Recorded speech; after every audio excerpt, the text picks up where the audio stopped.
Good evening, sir. I'm Clinton Artrovia, and I'm making this video to make the 9 classification of dangerous goods, meaning an example. So I have print a picture here showing the 9 classification of dangerous goods. The first one here is the explosives.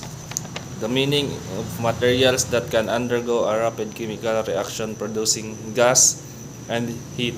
Example here, number 1, sir, is dynamite. Number 2 is class 2 gases, meaning this is class 2, sir, gases. Compressed, liquefied, or dissolved gases that may be flammable, non-flammable, or toxic. The example here, sir, is propane flammable gas. Class 3 is flammable liquid. Here, sir, class 3.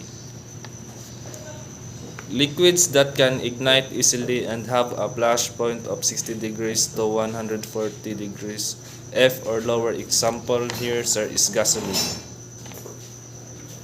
Number 4, sir, is flammable solids. Here, sir, number 4. Solids that can easily ignited and can cause or enhance combustion. Example here, sir, is magnesium powder. Class 5, sir, here, class 5 is oxidizing substances and organic peroxides. Substances that can cause or enhance the combustion of other materials. Example here, sir, is ammonium nitrate oxidizer.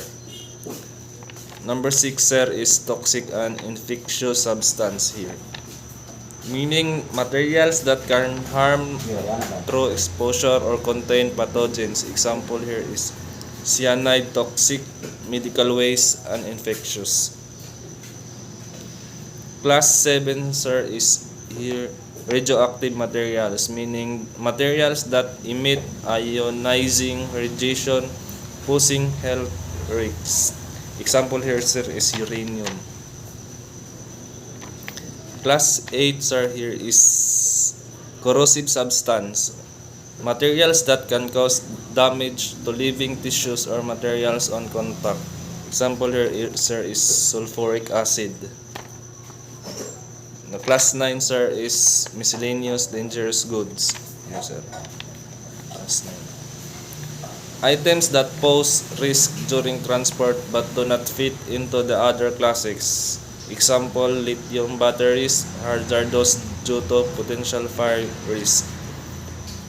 This classification help manage the safe transport and handling of the hazardous materials. So this picture, sir, is represent as the